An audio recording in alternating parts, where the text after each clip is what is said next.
Good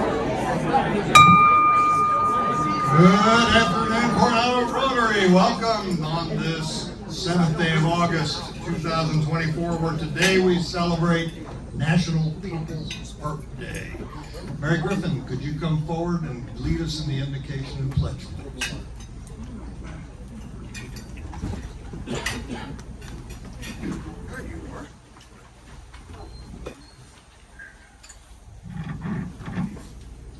Please bow your heads and pray for God's blessing. Dear Father, you have called each of us to lives of faith, hope, and charity. As we begin this year of faith, a time to believe that with your assistance, we can, as Rotarians, make a difference in our world. Continue to fill us with hope that we may trust in you and our fellow man to join together in peaceful solutions to the many challenges that we were faced with in the year ahead. And finally, remind us always of our call as Rotarians to charity within our families, our community, and the world that surrounds us both here and abroad. Please guide and bless all our new club president, Pat, and his board as they continue to lead us in the days ahead. As a final petition, dear Father, please guide our political leaders to make wise and fair decisions in the coming days, and to do so in a more peaceful manner. And as always, we ask all of this in your holy name. Amen. Amen. Please join us in the pledge of the flag. I Pledge allegiance to the flag of the United States of America and to the republic for which it stands, one nation, under God, indivisible, with liberty and justice for all. All right, thank you very much. So we have a number of visiting Rotarians and guests today. Brandon, would you please come up here and introduce our visiting Rotarians and our visiting guests?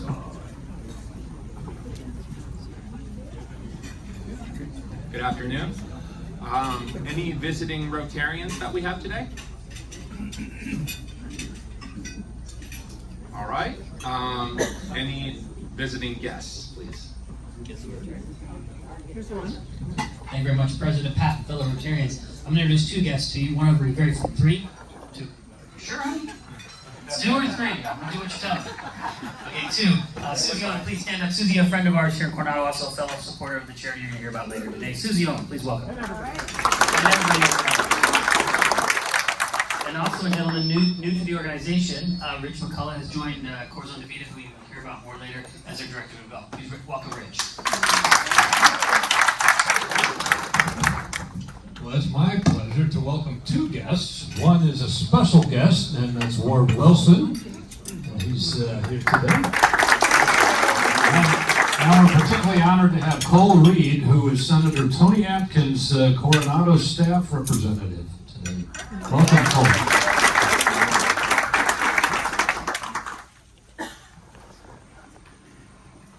President Pat and fellow Rotarians, I'd like to introduce my special guest, Brian Lopez.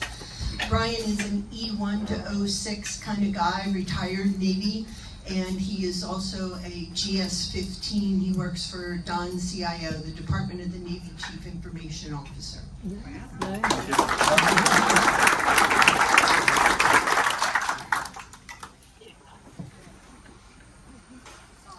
President Pat, fellow Rotarians and guests, I'd like to introduce my special guest, Shannon Canoe, right over there.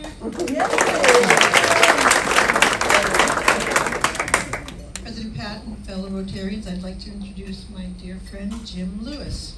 All right.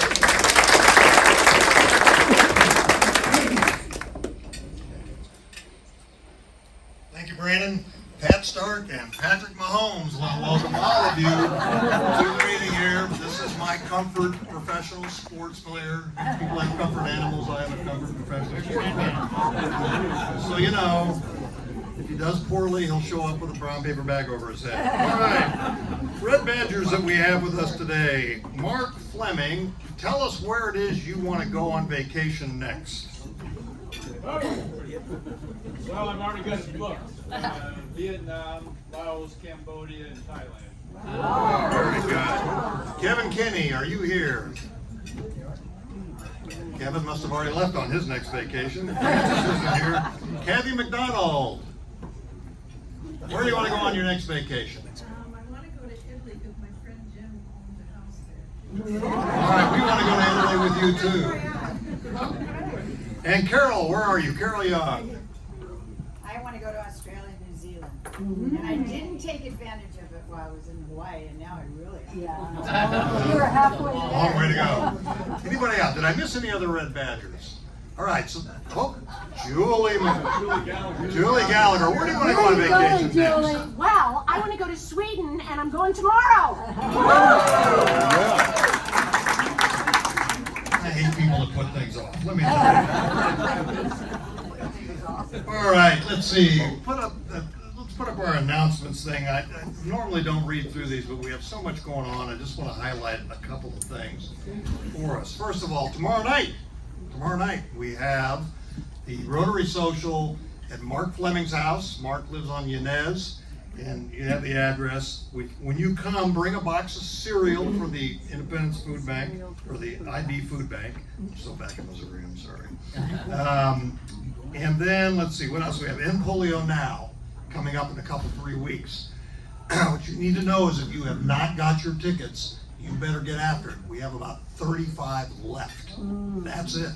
So if you want to go to the End Polio Now, you need to buy your ticket now before we put them out for the general market to buy. They'll all be gone. You won't be able to go. We'll be sad. You'll be sad.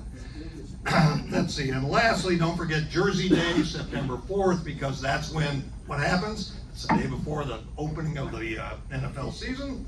That's very important. And if you don't have a jersey, don't worry about it. Bring money. Next on our list, let's see. Rainier, where are you, Rainier? Come on up here and let's talk about the membership committee, please. Okay.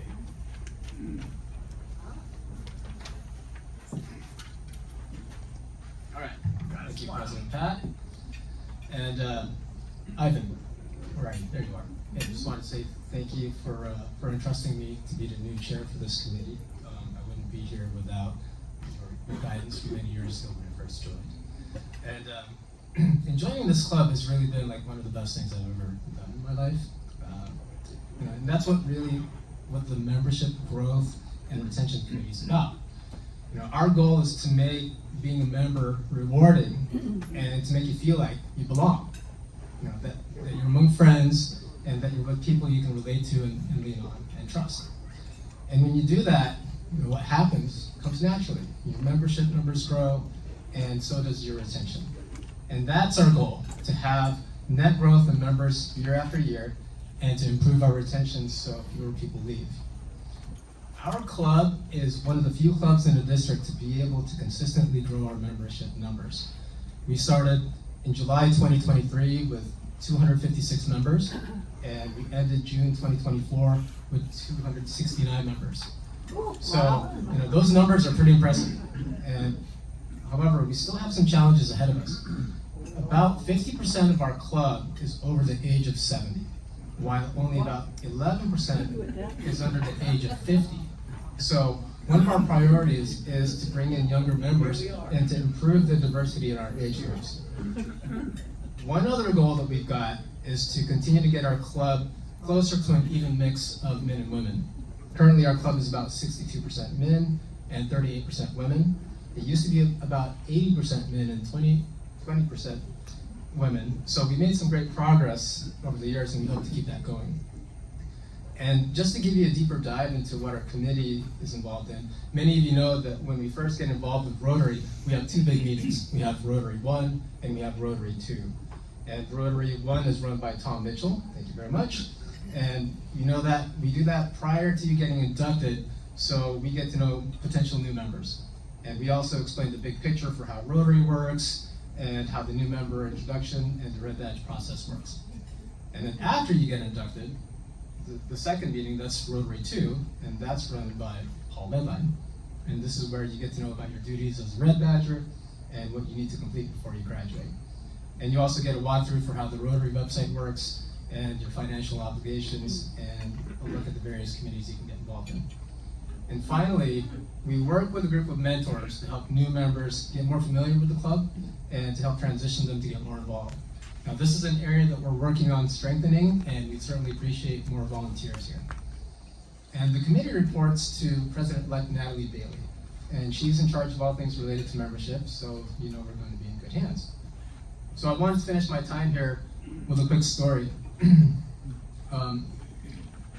When my fiance and I ended our engagement earlier this year, I felt a bit lost and disconnected, and I needed some time and space to heal. So I moved back to Coronado because I've lived here for 10 years and it always felt like home. And that week when I moved back, you know, I was just walking down the street, and one of the first people I ran into to welcome me back was fellow Rotarian Tim Hodges. You know, there he is right there. He's one of the nicest guys. Tim Hodges. He's one of the nicest guys you can ever meet, and he just made me feel like I was back at home. And you know, a couple weeks later, as I was walking my daughter Miranda to school, I was at the crosswalk, and I heard someone say, "Hey, Rainier," and I looked, and it was Natalie Bailey waving hello from her car. I mean, how cool is that? You know, we don't get this anywhere. This is a community, and this, you know, those little things about Rotary and the friendships that we built, and that's what really makes us feel like we belong. And that's what my focus is going to be as the new chair. I want us to deepen our relationships. I want us to get to know each other on a more personal level. And when you do that, I think that's what's going to help grow our numbers, improve our retention, and ultimately make us all feel like we belong. So, thank you.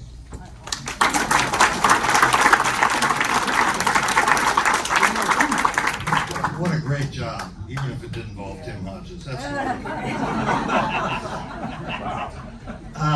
Can we have the slide? I want to take just a moment and throw some accolades in the direction of our former president, Bob, who, under whose leadership last year, the club was able to obtain this very significant award from RI. There we have it, now going to hang on a wall.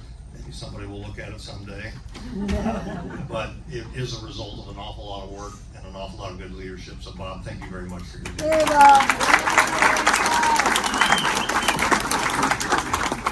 I have a couple more things to do, but the first and foremost thing I have to do is I have to ask for Debbie Syverson to stand up. Debbie, where are you, please? You didn't want this, but your husband emailed me specifically and asked me to do this.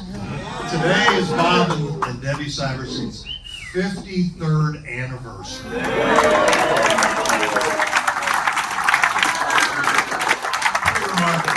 Pretty remarkable. I've trained him well. You have. And we heard all about how that works a couple weeks ago when he spoke. So I'm so sorry.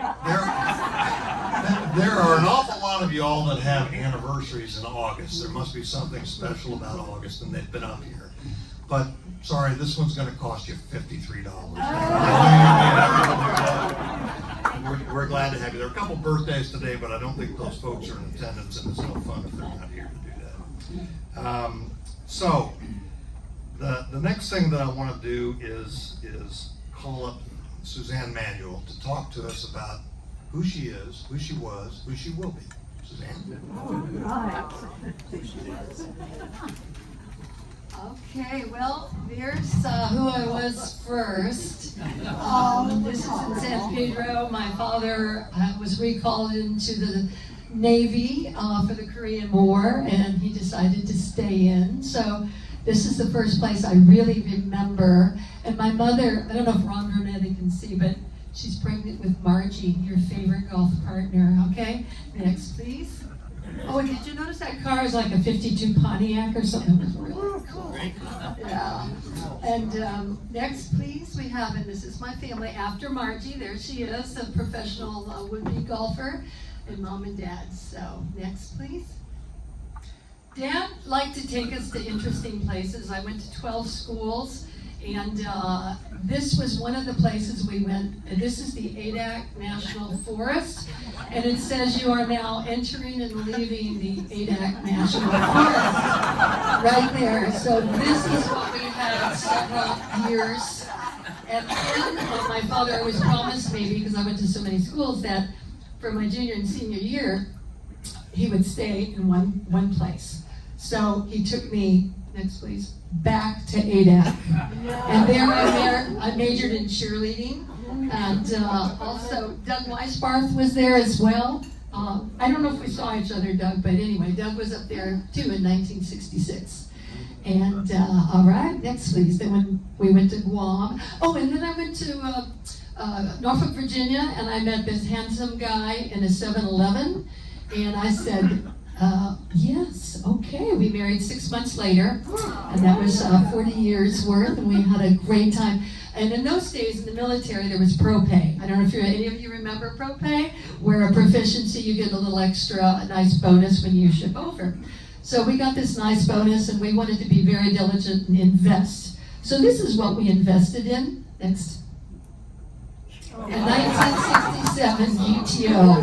That was the coolest car on the block, I tell you. It was very cool, yeah. It was, every time we see it, I get so nostalgic. Damn, I wish I would have kept that car. And then next we had our family, that's Neil and Jenny. And they were involved in kind of expensive hobbies, so I had to work a lot. Jenny was in horses and piano, and my son was in flying lessons. But you know, that has paid off pretty well for me. Okay, and next. Then I joined Rotary 20 years ago, and one of my first trips, humanitarian trips, was to Port Elizabeth and Mission Vale, South Africa. And I got to meet these beautiful, beautiful children and this beautiful place that we continue to help, and it just means so much to them. And many of you have been there, and it's a joy to see. And this is part of what Rotary does. This is more that makes us like the family. Next, please. And then, if your club's not going somewhere, go with another club. This is the downtown breakfast, and we went to India. And when you go there, you're taken care of by other Rotarians, and they take care of you so well. You're like rock stars. They ferry you, they feed you, they party, and we got to go to a beautiful temple there, which was very, very special. And last but not least, I think, oh, and then there's also fun in Rotary. Here's another fun, wonderful opportunity to get more friendships. This is some of our ski trips that we take together, right? So there's Wayne there, and sweet Fred there. Fred, no, I'm sorry, Fred Astaire, my dance partner. And sweet dear Bonnie there as well. And so next we have, every past president will tell you their very greatest year was when they were president, because you are so dialed into everything Rotary. And this was my year, and it's just gotten better every year. So that's who I was. Thank you.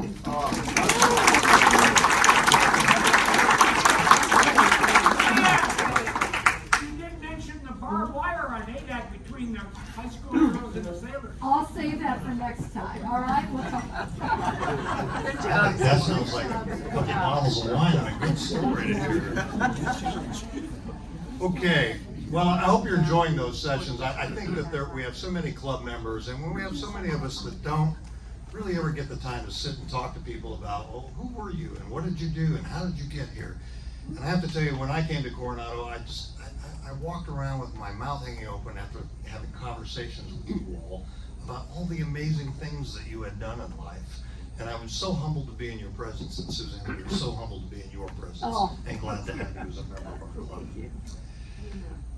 I've done this National Day shtick as kind of a fun thing to do, and when I was getting ready for today, I discovered that today was National Purple Heart Day, which is not a comedy thing at all, but I do think that we owe a certain amount of reverence to folks who won the Purple Heart. So I say won the Purple, or awarded the Purple Heart. And I put out a request to people in the club, if anybody in our club had won, or anybody in the immediate family. And we're going to go through that in just a minute, because I just want you to be aware of some of the people who in our club who have family members who were awarded that given that prize, that benefit for their sacrifice, and it is an extreme sacrifice. But I want to tell you a little bit about the Purple Heart first, just so you know about it. The Purple Heart was first established in April of 1917. Before that, it was an entirely different award called a Badge of Merit. And the Purple Heart was created then, and the only people who have won it have been given it have been people who've been injured in the line of duty since April of 1917. Almost, I think the number is almost 2 million Americans or service people have been given this award and this recognition over the years. And I'd like to start, if we can go on to our first, this is our list, but let's go on to to PFC Hodges, who is our own Tim Hodges' father, who was wounded in Europe in the Hürtgen Forest in World War II, which is part adjacent to the Battle of the Bulge, and for his injuries, he was given the Purple Heart. Our second award goes to Victor Jinkerson, who is Debbie Syverson, who we've talked about already today, her brother. And he was wounded in Vietnam in 1968. Not only did he receive the Purple Heart, he also received the Silver Star for courage in combat. Next is, I'm having a hard time seeing these, I'm sorry, is Commander F. Thornton. This is Robin McCarty's father, who is a Navy SEAL. Many of you know him or knew him. He was wounded in Vietnam and received 2 Purple Hearts. He also received the Silver Star for courage in combat. Next, we have our own Thomas Mitchell's namesake, Thomas Mitchell Jr. I believe Colonel Mitchell, if I'm not mistaken, was injured in 1944 in France. He was a member of the United States Army, and he also received the Bronze Star. Next. Richard Wilcoxon, who is the father of our own Rick Wilcoxon, who was wounded at the Chosin Reservoir, which was a terrible fight in Korea in 1950. Next. Arthur Zinkman. Arthur Zinkman was injured was a PFC, he was in World War I, was injured in France. This is Paul Laidline's grandfather, I believe. Wow. Next. That's it. All right. We also had a couple that we did not have pictures for, and one is my bad, not Jerry's bad, but Jerry Moss's father-in-law, Harrison Kuzik, was injured in World War II. He's a member of the United States Marine Corps. And Bill Geis, his father was killed in action in 1943. He received the Distinguished Flying Cross for service to his country. So it's a little bit of a heavy topic, but I do think that it's important that we remember the sacrifices that people in our family made so that we can be here having dinner. And we appreciate that. On behalf of Rotary Club, we express our appreciation. And I apologize if we missed anybody in your family. I'd be glad to hear about it, because I think this is an important thing to do on a regular basis. So thank you for your service. JT. I missed the email, so I would like to include my cousin, Sergeant Christopher Powell, Army Ranger medic, injured in an IED explosion in Afghanistan in July 2011. He lost both his legs. Thank you, JT. I also, yes, I missed this, I'm sorry, but my father, in 1943, my father was XO of a submarine, and the whole submarine was lost in 1943. And so I do have that Purple Heart in my home. So and I remember that now that you've told me that, and I apologize for not remembering that. Anyone else? Thank all of you, and thank you for your indulgence in this moment. It's, as I say, I think it's important to remember this, even though it's more solemn than we generally are. it's important to remember that the reason that we are able to do this is because of the sacrifice of so many people like this. So, with our program.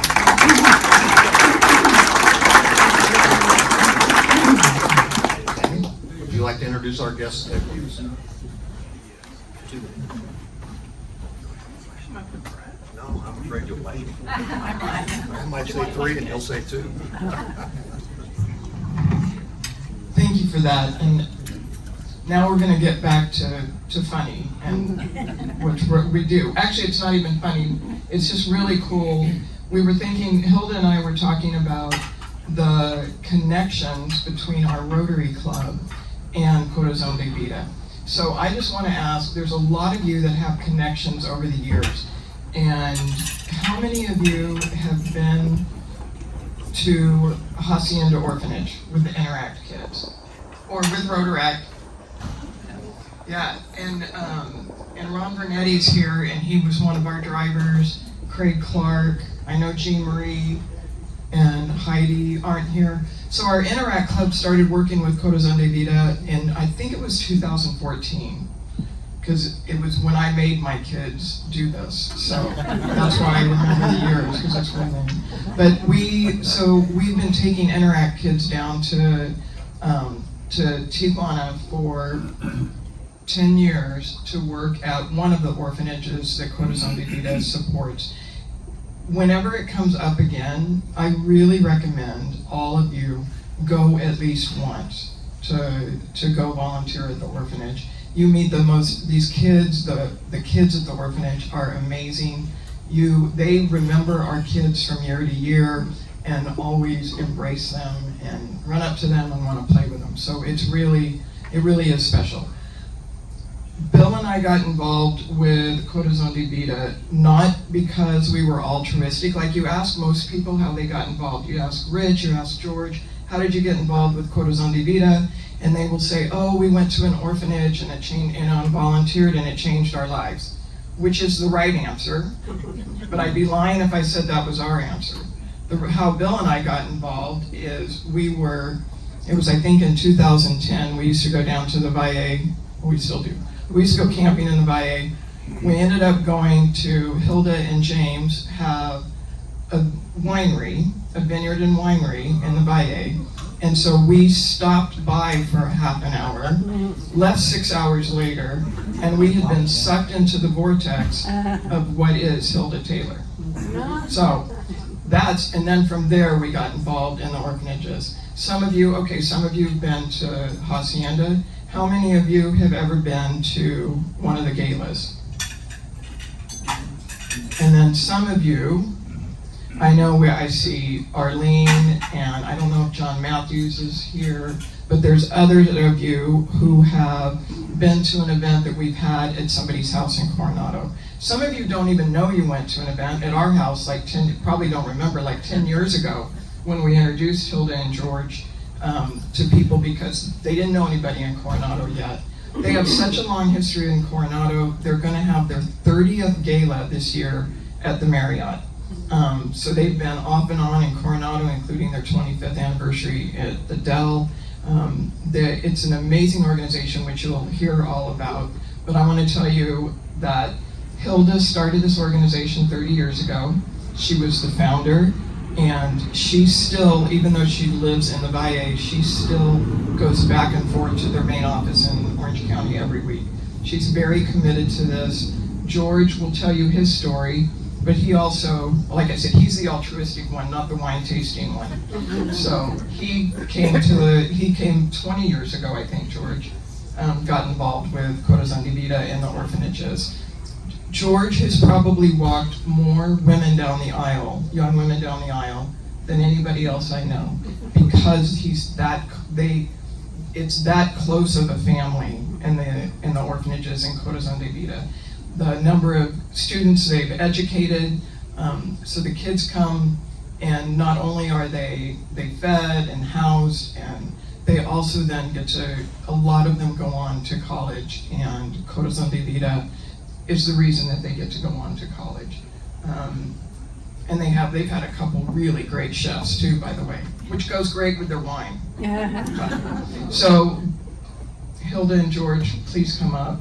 And Bill and I would like to make a donation to our Interact Club to get us kind of going again this year with Interact and getting donations and getting it down to Hacienda for the kids to volunteer. So.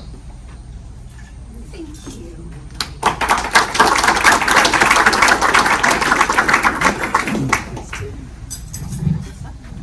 Okay, I'm gonna do this. You guys can see me okay? Thank you everyone for this amazing opportunity to share. Oh, sorry if I'm for this amazing opportunity to share with you about Corazón de Vida and the work that we do. My name is Hilda Pacheco-Taylor. I am the founder and president of Corazón de Vida. You can go to the next. And Corazón de Vida started in 1994. And our focus with Corazón de Vida, our mission is to end child abandonment by breaking the cycle of poverty. You know, it's interesting how we do that by supporting orphanages, and I'll give you a little bit more background on that.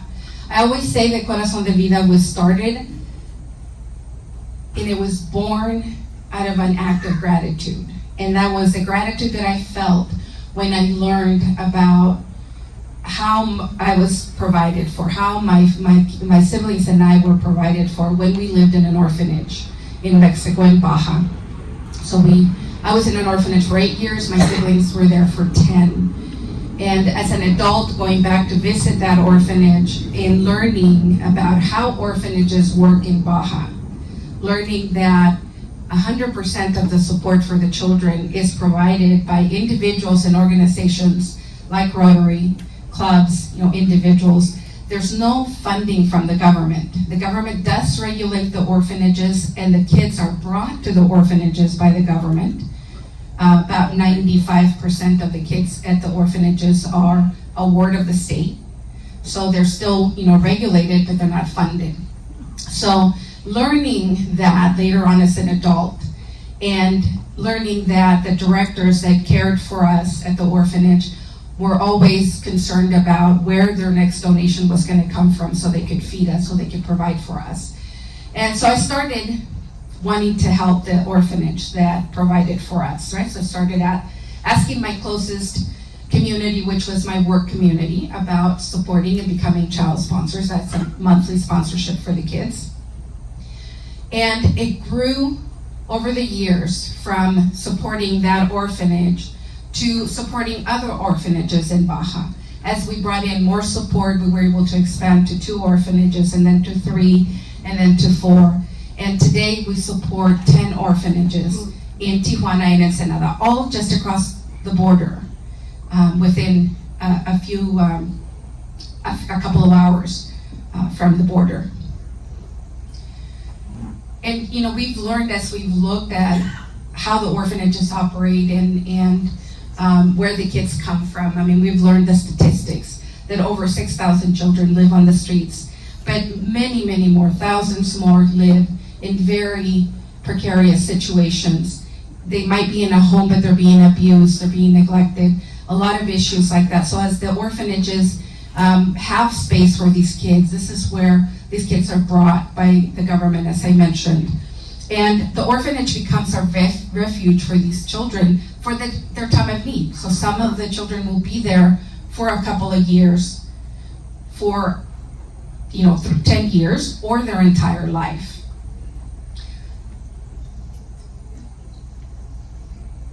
So the way that we support orphanages, and we started to look at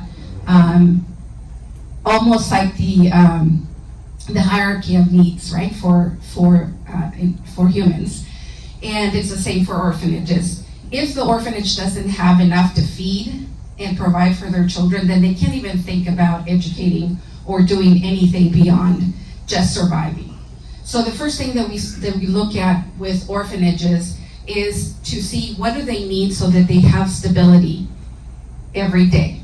They have funding so they can buy food for the kids, they can pay their staff, they can pay their utilities, those kinds of things. So we call that our sustain program. So that's, in a sense, you can think of that as our general funds. Everything we fundraise that is general funds goes towards the monthly needs of the orphanages. And we work with each orphanage depending on their needs. So let's say that an orphanage already has a church or another organization that's supporting a portion of their budget, then we come in and supplement that. And we support, what they need. So it just depends, for some orphanages, it might be 30%. For others, we may be closer to 80% of their monthly support. Then we start looking at improving quality of life for the children. So improving quality of life, we're talking about things like facilities improvements, but also things like psychological care and medical care, dental care, the basics. So in the area of improve, this is where we partner with a lot of organizations like Interact, like Rotaract, like Rotaries, and churches and other organizations. As we identify a need at one of the orphanages, it might be as simple as coming in and replacing some broken windows, repairing the plumbing, or a complete renovation of a room, or a complete building of a room. So it just varies, and we're always with 10 orphanages. There's always projects going on. Just met yesterday with a group, actually Yacht International. And they're coming, they apparently when they dock at any port, they like to do projects with nonprofits. So we introduced them to Rancho de los Niños en Valle because they're going to be in Ensenada. So they allow their crew and they provide some funding for their crew to go do some work while they're docked. So that was pretty cool. And we were looking at the orphanage and obviously we came up with like 10 projects that their group could do. So there's always something going on. Okay. Now, I said initially that what we want to do is we want to break that cycle of poverty, right? So the only way or the main way for us to do that is to ensure that the kids have access to a great education, right? To provide the skills for them to actually be able to provide for themselves and the family in the future. So that's a separate funding source. We call it our continuing education program or educational program. And we provide funding to all the orphanages for the K through 12 children. Mexico, they do provide public education. However, they do require that the families provide uniforms, provide supplies, and it's not cheap.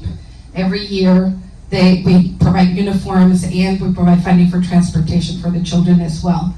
One of the good things about every school requiring a uniform is that the children from the orphanages don't look any different than the children from the community. So it's a really great regulator. About 12 years ago, we started to really look at the kids that we were raising, that we were helping from the time they were 2 and 3 years old until they graduated from high school. And as if with a lot of programs, a lot of the foster care programs, these kids were being released at 18, right? You finish your high school, here's your paperwork, you're done, go on and try to make a life, right? So we started to notice that these kids were not prepared for that. One, they had no family, so they were on their own. And two, the issues with girls were most of them were pregnant within 6 months. And the boys got into drinking and drugs because it was, all of a sudden wanting to experience the world in a day, right? So we figured, okay, we know that what we want to do is break this cycle of poverty. And at the time, I remember we just didn't even know how we were going to come up with the funding to actually help with higher education. But we took a leap of faith and we started in 2012 with 3 students. And we said, we're going to pay for your college education, for your university. And since then, we've graduated 62 students. And we'll tell you a little bit more about that. But beyond that, go ahead. Beyond that, this is one of the things that I wanted to, you talked about it a little bit, and it's like the almost intangible but noticeable difference of Corazón de Vida. And that is that we don't only provide the funding and help the kids survive, but we also want to be a community of support to them. So we take on a role of a family with the kids. Us, staff, and everyone that's involved with Corazón de Vida. You get to meet them, you get to meet the university students, you get to encourage them. So beyond helping them when they're little, helping them establish roots in a new home, right? Because a lot of them have been moving around with family members or shelters, and then they end up in an orphanage where we help provide a stable and nurturing environment with our support, and obviously with support of our community. Then we help them establish roots. We give them wings. We make sure that they have access to education and development, and we become the wind beneath their wings in a sense. So we provide encouragement. We are there every day to say, how are you doing in university? How is it going? Do you need more help? We're always hearing from them on how they're doing, if they're having any issues with any, not only in school, but any personal issues, and we step in to help them, to make sure that they have success. That is very important to us. And for us, that helps them soar, that helps them really have productive and fulfilling lives. And I want to tell you a few stories. Go ahead.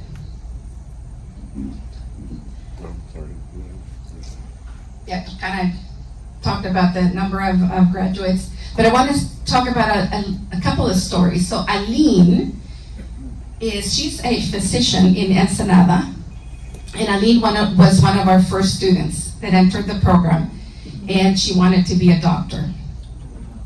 She didn't get in the first time. She didn't get in the second time. She got in the third time into school. But she is now a practicing physician in Ensenada. Has a great life. Next one. Flor. A lot of you, I think some of you know Flor. No? Some of us know her as Jackie, because her name is Flor Jacqueline. And Flor came to an orphanage when she was 8 years old. She had problems at home, abuse, and loved animals because she always said that she felt very comfortable with animals and felt like she could be supported and talk to them and be with them when she was being abused at home.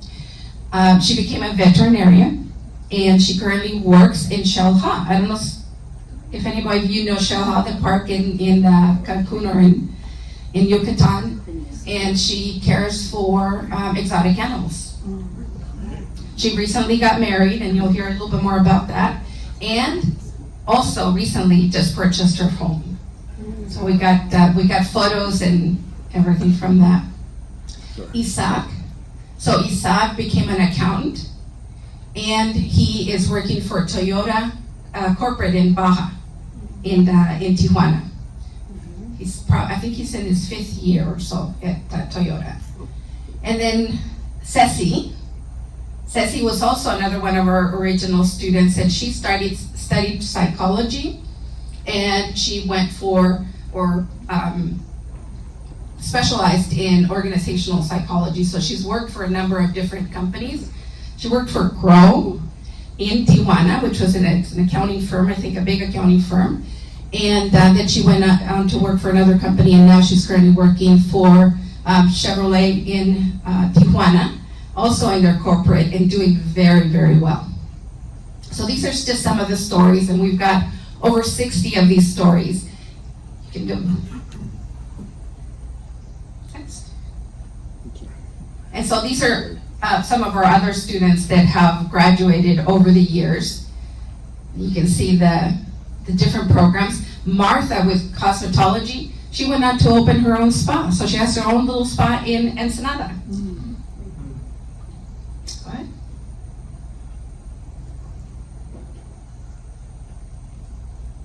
So there you have it.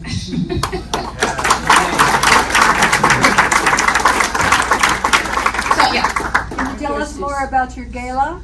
Yes, we're going to talk about our gala. George is going to talk about it in a little bit because he'll talk about ways to get involved. But let me just mention that we have flyers on your table. We're going to do our annual gala here at the Coronado Island Marriott. And we're really excited to do that. We're celebrating 30 years. And our theme is going to be Dia de Muertos, Day of the Dead. So it should be a pretty fun theme for the event. And we left flyers for all of you. So we would love to see all of you there. Mm-hmm. Yes? I'm kind of, are orphanages different in Mexico than they are in the United States? I mean, in orphanages in the United States, you've lost your parents. Yes. So the difference in an orphanage, they actually don't even call them orphanages in Mexico anymore. They call them Casa Hogar, which means group home. Because the orphanages in Mexico take care of children that they're not necessarily orphans. Some are, but others are children that are either they've been taken away from their family because they're of abuse. Maybe the parents are on drugs. Single parent that's not able to provide for them. So a lot of different situations, kind of more like a foster type situation. A good percentage of the kids though that enter an orphanage, even if they have a family member, they end up staying there until they're 18. Any other questions? Just a comment. I was lucky enough to be able to take my three of my kids down to Mexico as part of a Great Memorial Church building project where we helped put roofs on and cook, and it was at an orphanage, and it was all my kids were and myself were very moved by it. My one son is now a minister because of that. Oh, beautiful, beautiful. It's amazing the number of people that are really inspired to do more once they get involved and they see the need. We love to take people down. I think George is going to come up and is going to talk about different ways that you can participate with Corazón de Vida.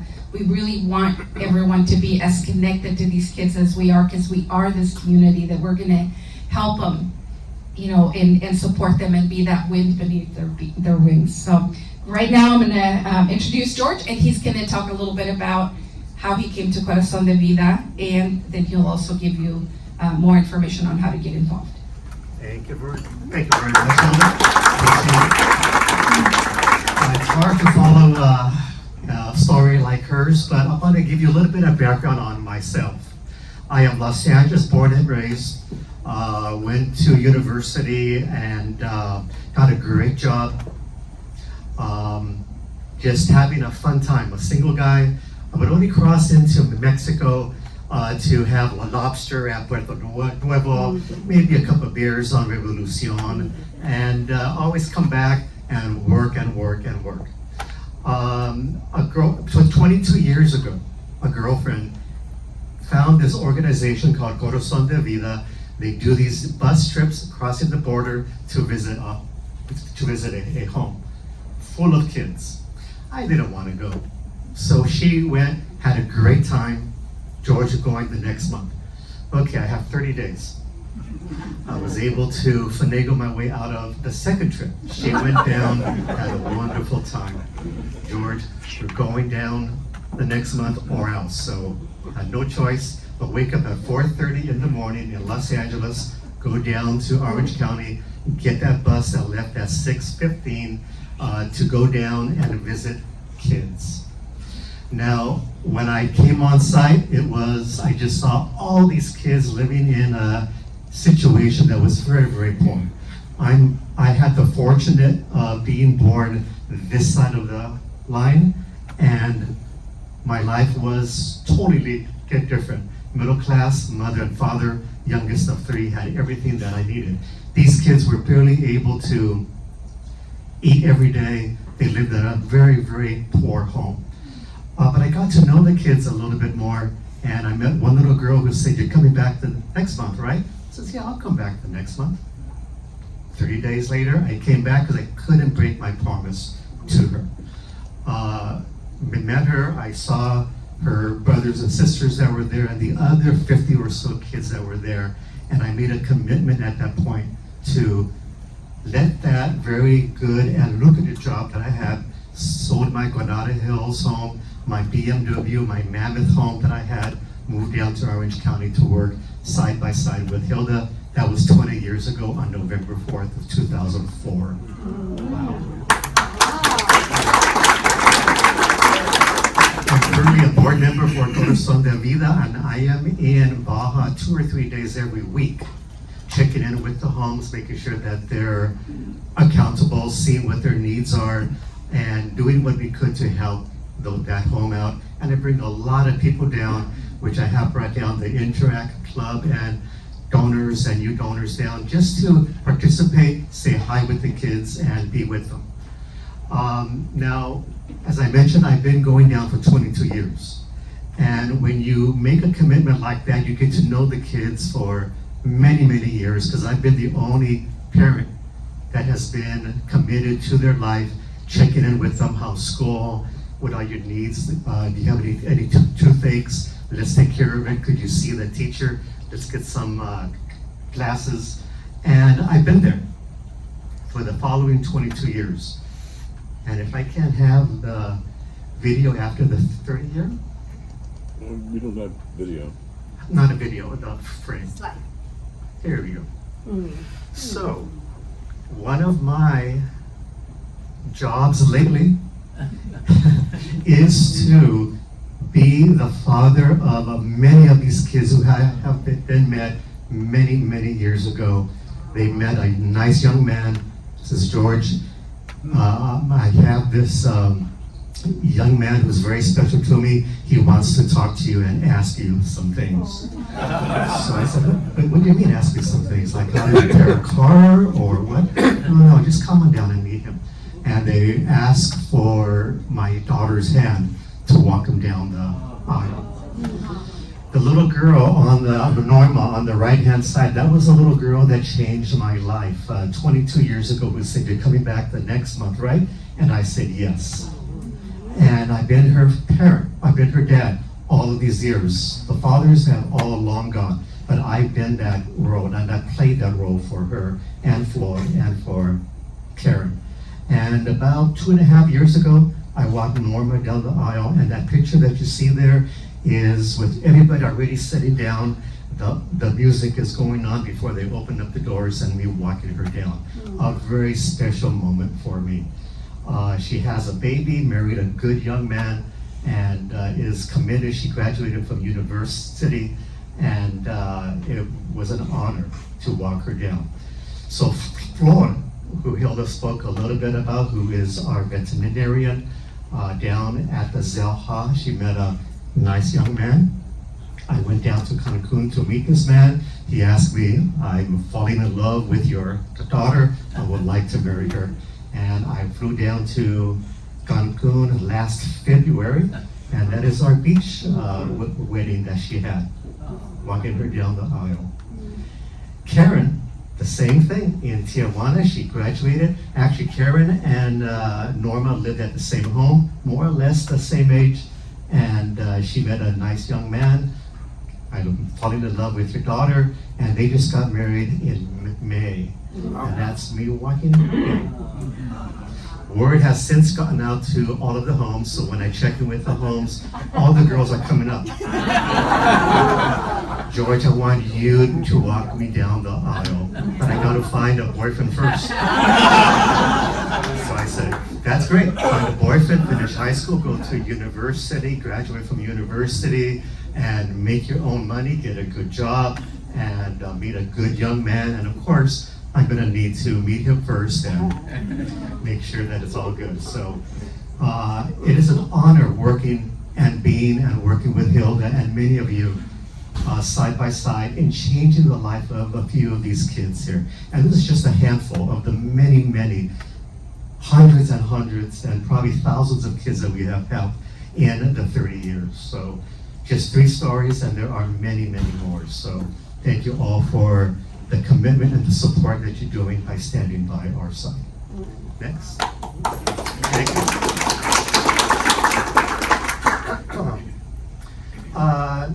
Come on down and let the kids change your life like they have changed mine when I came 22 years ago. We do a bus trip. It'll pick up in Mission Bay at 8:15. We arrive at the home at about 10. A charter bus will pick you up. Go down, we'll be at the home at 10. We'll have a nice lunch at 12. We'll do a tour. We'll leave at 2. You'll be back in San Diego at 4. We've been doing these trips for 25 plus years now. And our next trip is the 21st, going to Casa Garcion. And I promise you, it is a wonderful day. We go directly to the home and come right back. We also can do private bus trips, so if the club wants to have a family trip to go down, I will be your lead and I can introduce you to a home. We can also do smaller van trips if we don't have the ability to take 45 people down on one day. We can do smaller trips as well.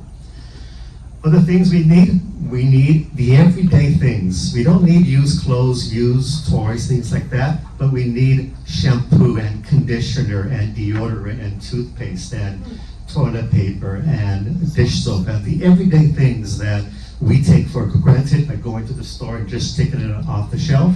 Multiply that by 50, 60, 70 times so you have an idea of what all these homes need. So a supply drive, school items, underwear is needed. So any supply drives that you can do, now that school is coming up, that's a great project for students to be involved in. And Hilda just touched upon our Noche de Gala event on November the 2nd. Please come in. We have many people who are helping out, and it'll be nice for you to see what we have been doing these past 30 years. And come on down, get to know us, help us out, and come down with me across the border and let's visit some kids. So thank you very much for your time and this opportunity to come in and speak to you. And I look forward to what we can continue to do for many more years. Thank you.